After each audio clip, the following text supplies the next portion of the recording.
Second income కోసం చూస్తున్నారా? Part time లో యూట్యూబ్ ఛానల్ స్టార్ట్ చేయండి, డబ్బులు సంపాదించండి.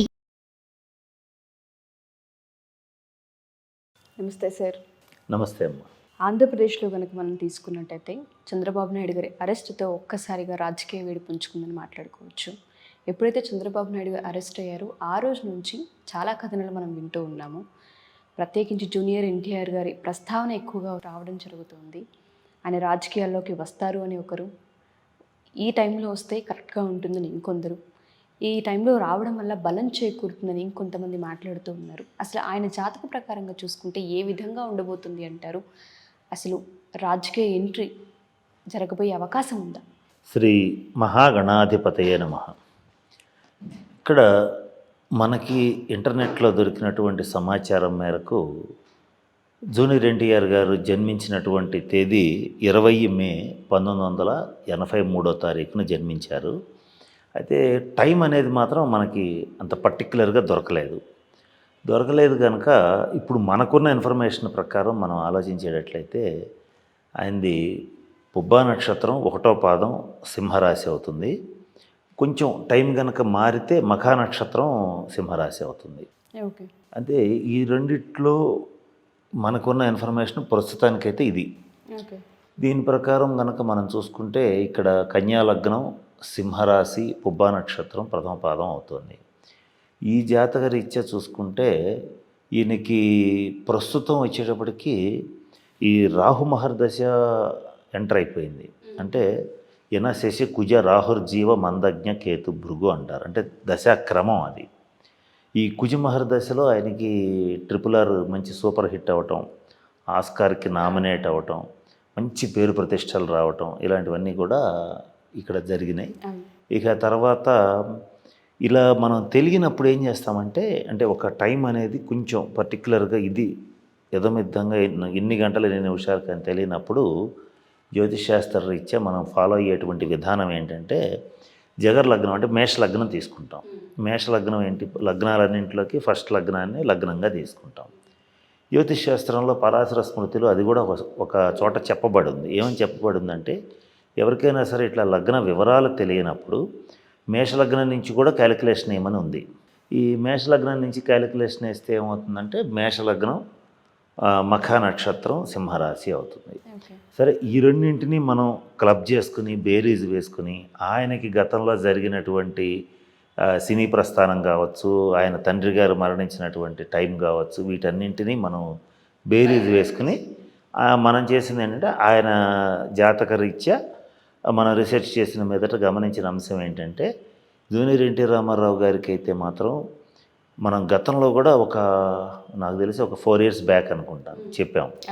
జూనియర్ ఎన్టీ రామారావు గారికి సినిమా రంగంలో అయినా రాజకీయ రంగంలో అయినా మకుటం లేని మహారాజుగానే పేరొందుతారు అని మాట్లాడాము అని చెప్పుకున్నాం. అప్పటికి RRR ఆస్కార్ అవార్డులు ఇవన్నీ ఏమి రాలా. ఆయన అప్పుడే దుకుడు మీదే ఉన్నారు కానీ అంత స్థాయిలో అయితే లేరు ఆయన ఆ రోజున. తగ్గట్టుగా ఆయన సినిమా రంగంలో ఆయన ఏంటో ఆయన రుజువు చేసుకోవటం అనేటువంటిది 4 సంవత్సరాల తర్వాత మనం చూసాం. అంటే ఏంటి, జాతకం అనేది మాత్రం బలంగా ఉంది ఆయనది. ఫస్ట్ పాయింట్ అంటే ఈ గ్రహగతులు ఏం మారవు కదా. మేషంలో బుధుడు, వృషభంలో రవికుజులు, మిథునంలో శుక్రరాహువులు, సింహరాశిలో చంద్రుడు, ఉచ్చస్థితిలో తులలో శని, వృశ్చికంలో గురుడు, ధనుసులో కేతువు. ఇవేవి మారవు. మన క్యాలిక్యులేషన్ దాన్ని బట్టే వేసుకోవాల్సి వస్తుంది.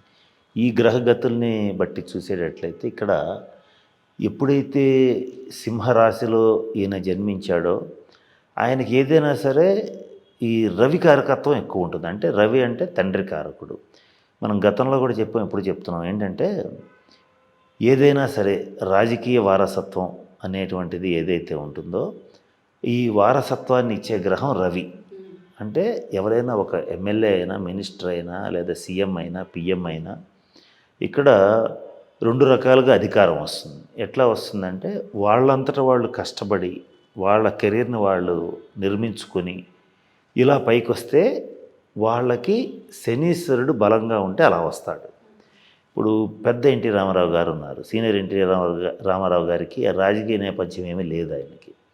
ఆయన చాలా తక్కువ స్థాయి నుంచి కష్టపడి పైకి వచ్చి రిజిస్ట్రార్గా పనిచేసి ఆ తర్వాత సినిమా యాక్టర్ అయ్యి ఆ తర్వాత రాజకీయాల్లోకి వచ్చి ఏ రంగంలో ఉన్నా ఆయన టాప్గా నిరూపించుకున్నాడు, ఒక మాస్ లీడర్గా సక్సెస్ అయ్యాడు. అంటే ఆయన జాతకంలో శని చాలా బలంగా ఉన్నాడు. ఇది శని ఇచ్చేటువంటి రాజయోగం. ఇక గతంలో కూడా చాలాసార్లు చెప్పాం, రాచరికానికి కారకుడు రవి, ప్రజాస్వామ్యానికి కారకుడు శని అని చెప్పాం. రాచరికం అంటే ఏంటి? రాజుగారి కొడుకుల్లో, రాజుగారి వారసత్వంలో, రాజుగారి కజిన్స్లోనూ ఎక్కడైనా సరే వారసత్వం వచ్చిందంటే అంటే వంశపారపర్యంగా తాత, తండ్రి, కొడుకు ఇట్లా వస్తే ఇటువంటి రాచరికాన్ని ఇచ్చేటువంటి గ్రహం, అంటే అధికారాన్ని ఇచ్చేటువంటి గ్రహం రవి. ఆ రవి గ్రహం వృషభ రాశిలో కుజుడితో కలిసి చాలా బలంగా ఉంది జూనియర్ ఎన్టీ రామారావు గారికి. అంటే ఆయనకి సినిమా వారసత్వం గురించి మనం గతంలో 4 సంవత్సరాల క్రితం ఎట్లయినా మకుటం లేని మహారాజు అవుతాడని చెప్పామో, ఇప్పుడు కూడా నేను చెప్పదలుచుకున్న అంశం ఏంటంటే రాజకీయ రంగంలో కూడా తప్పనిసరిగా ఆయన మకుటం లేని మహారాజు అనేటువంటి స్టేజ్కి వెళ్తాడు. ఇప్పుడు మనం ఈ రోజున మనం మాట్లాడుకునేటువంటి సిచ్యుయేషన్కి అంటే 2023 ఇది సెప్టెంబర్ నాటికి జూనియర్ ఎన్టీఆర్ గారి ప్రస్తావన కానీ, ఆలోచన కానీ, ఈ చంద్రబాబు నాయుడు గారు అరెస్ట్ అయిన తర్వాత ఆయన స్టేట్మెంట్స్ కానీ, అసలు తెలుగుదేశం పార్టీలో ఆయన తీసుకొచ్చి ఆఫీసులో కూర్చోబెట్టడం కానీ ఈ రోజు వరకు అయితే అసలు ఏం లేదు, అసలు ఏం లేదు, అసలు ఆయన ప్రస్తావనే లేదు. ఆయన సైలెంట్గా ఆయన సినిమాలు ఆయన చేసుకుంటూ ఆయన కెరీర్ మీద ఆయన ఫోకస్ చేసుకుంటూ వెళుతూ ఉన్నారు. ఇక్కడే ఉంది సబ్జెక్ట్ అంతా. ఏంటంటే ఆ టైం పర్టికులర్గా ఉంటే ఈ టైంకి వచ్చేస్తారని చెప్పొచ్చు.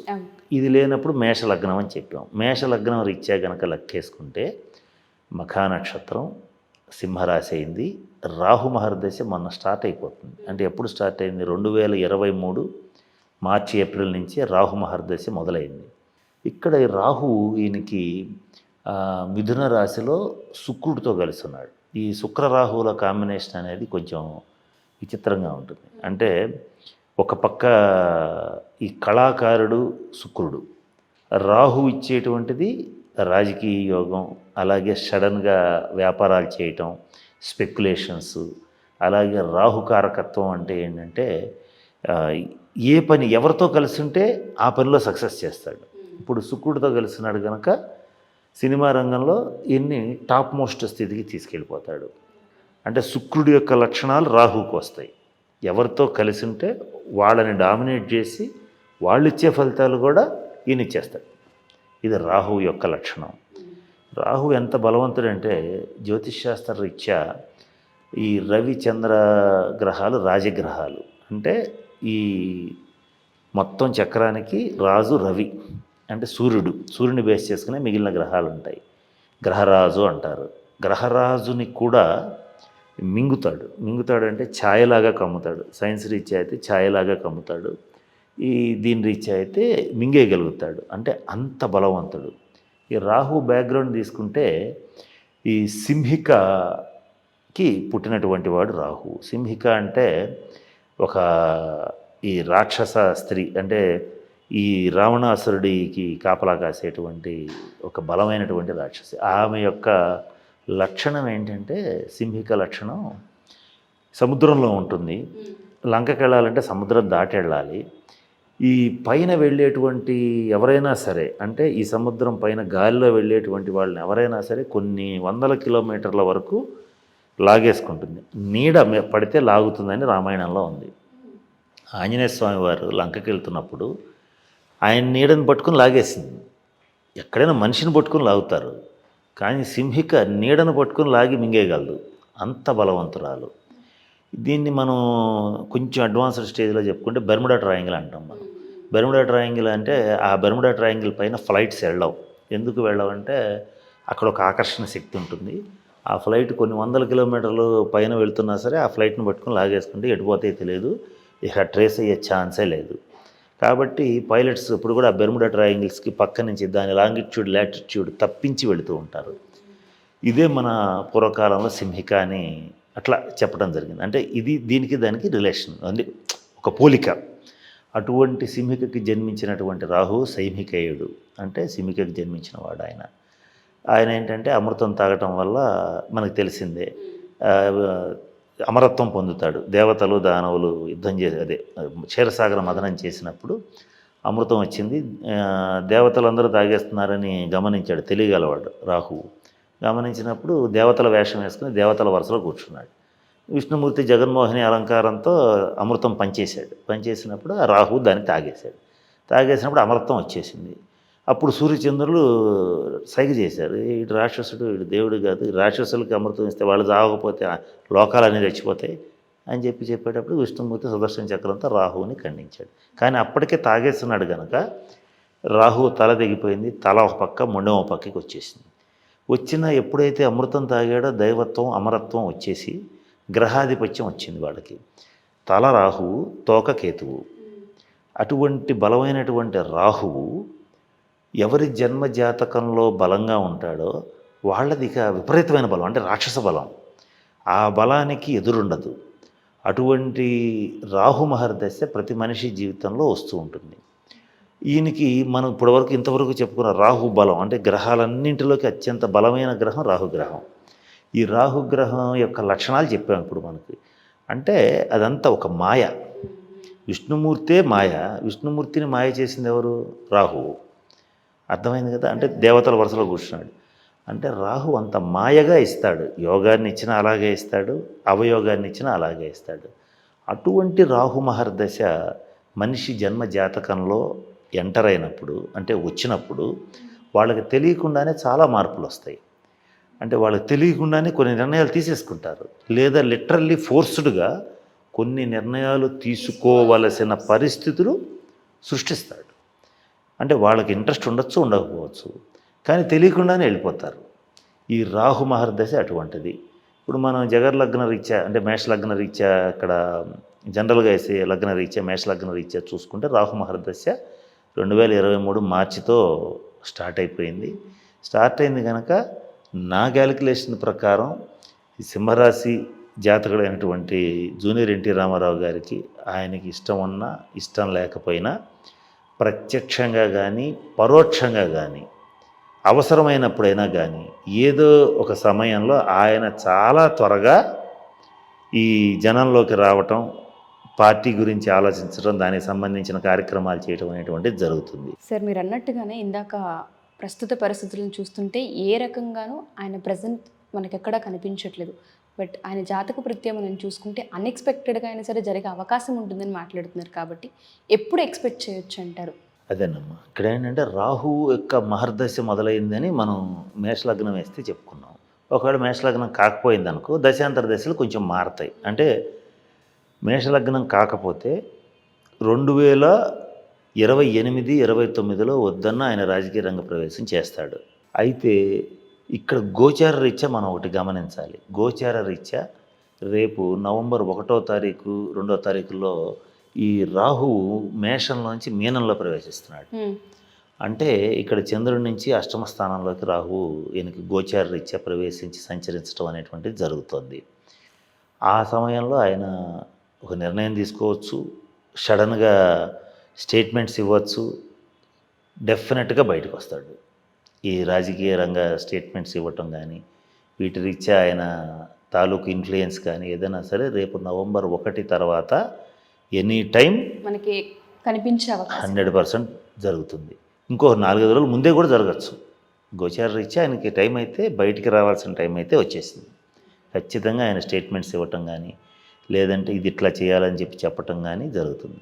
ఇదంతా ఇంత బలంగా ఎందుకు చెప్పాము, రాహు యొక్క చరిత్ర కూడా ఎందుకు చెప్పామంటే, రాహు ఇచ్చే యోగం ఏదైనా మాయగా ఉంటుంది. దాన్ని రాహుమాయ అంటారు.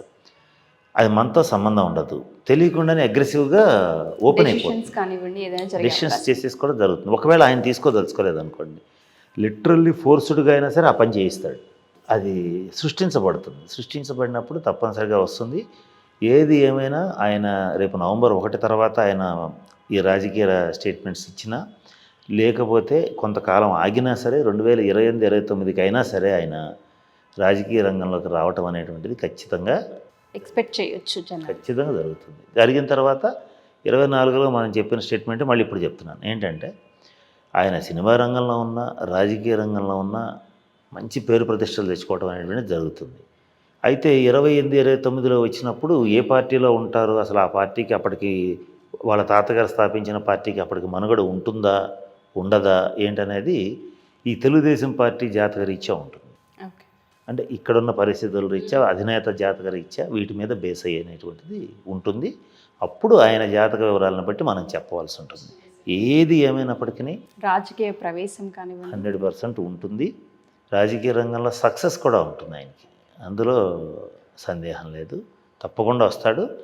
నా క్యాలిక్యులేషన్ కరెక్ట్ అయితే, నా అంచనా ప్రకారం అయితే మాత్రం రేపు అక్టోబర్ నెలాఖరుకో నవంబర్ 1వ తారీఖు నుంచి ఆయన ఈ రాజకీయంగా ఈయన మాట్లాడటం అనేది మొదలవుతుంది. Thank you so much sir. ఎందుకంటే ఎప్పుడైతే ఈ అరెస్ట్ మనం వింటూ ఉన్నామో ఆంధ్రప్రదేశ్కి సంబంధించి జూనియర్ ఎన్టీఆర్ గారి ప్రస్తావన చాలా ఎక్కువగా మాట్లాడుతూ ఉన్నారు కాబట్టి ఈ విషయం గురించి నాకు అడగాలనిపించింది. సో చూద్దాం అసలు ఏం జరుగుతుంది అనేది. ప్రతిదానికి ఒక సొల్యూషన్ ఉంటూ ఉంటుంది. ఎటువంటి ప్రాబ్లంకైనా ఖచ్చితంగా సొల్యూషన్ ఉంటుంది. ఆ దిశగా ఆలోచించే ప్రయత్నం ఆ టైంలో మనిషికి తట్టదు.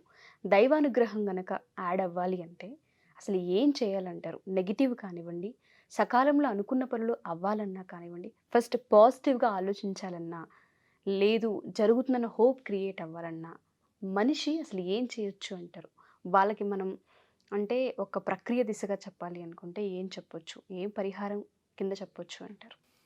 ఇక్కడ సర్వసాధారణంగా ఎవరు ఒప్పుకున్నా ఒప్పుకోకపోయినా ప్రపంచం అంగీకరించినటువంటి సత్యం ఏంటంటే ధనమూలమిదం జగత్ అంటారు. చాలా సమస్యలకి డబ్బే పరిష్కారం అవుతుంది. అయితే అన్ని సమస్యలకి డబ్బు పరిష్కారం కాకపోవచ్చు, కానీ 100కి 90 సమస్యలకి డబ్బే పరిష్కారం అవుతుంది. అంటే లక్ష్మీ కటాక్షం అనేటువంటిది పొందటం అనేది చాలా అవసరం. అవసరం.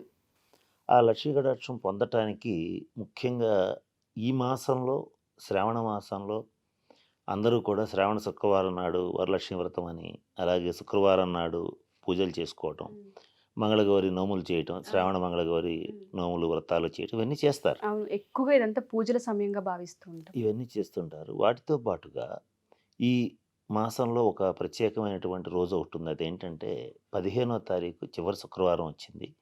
అమావాస్య చివరి శుక్రవారం, అలాగే ఉత్తరా నక్షత్రం కూడా వచ్చింది.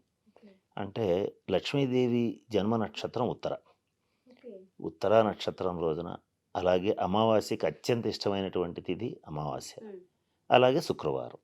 ఇవన్నీ కలిసి వచ్చినటువంటి ఈ సమయంలో వైభవలక్ష్మి వ్రతాన్ని కానీ పూజని కానీ సశాస్త్రీయంగా చేసుకోగలిగితే, లేదా చేసుకునే విధానం చూసినా చేసుకున్నా ఈ పైన చెప్పినటువంటి దుష్ప్రభావాల నుంచి చాలా వరకు బయటపడవచ్చు. ఒకవేళ మనంతట మనం చేసుకోలేని పరిస్థితులు కనుక ఉంటే మనం కల్పించవచ్చు అంటారు ఆ భాగ్యాన్ని? మీరేమైనా ఆ ప్రక్రియను చేసే అవకాశం ఉంటుందా? లైవ్ త్రూ అయినా మనం అందించవచ్చు? అవకాశం అయితే ఉందమ్మా. ఆ రోజున ఇక్కడే వైభవలక్ష్మి వ్రతాన్ని మనం లైవ్ ద్వారా ఎలా చేసుకోవాలి, ఆ తర్వాత ఆ రోజున ఏ రాసుల వాళ్ళు ఏ పరిహారాలు చేసుకుంటే లక్ష్మీ కటాక్షాన్ని పొందగలుగుతారు, ఇటువంటి అనేక అంశాలు తెలియచేస్తూ ఆ వ్రతాన్ని ఇక్కడ జరిపించే కార్యక్రమం అనేటువంటిది చేపట్టాం. టైమింగ్స్ ఏమైనా చెప్పగలరా సార్? పూజ టైం ఏమైనా? ఆ రోజు ఉదయం 6 to 7 శుక్రవారం నాడు శుక్రహోర రోజున ఉత్తరా నక్షత్రం అమావాస్య ఘడియల్లో చేసినప్పుడు మంచి ఫలితం ఉంటుంది. ఆ సమయంలోనే ఆ పూజా విధానం, వ్రత విధానం అనేటువంటిది బ్రహ్మల సమక్షంలో చేయటం అనేటువంటిది జరుగుతుంది. Thank you sir. Thank you so much.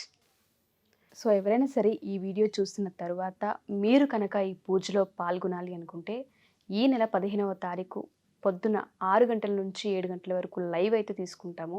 ఎవరికైనా ఇంట్రెస్ట్ ఉండి ఈ పూజలో పాల్గొనాలి అనుకుంటే కింద స్క్రోల్ అవుతున్న కాంటాక్ట్ నెంబర్ని కాంటాక్ట్ చేసి మీరు పూర్తి వివరాలు తెలుసుకోవచ్చు.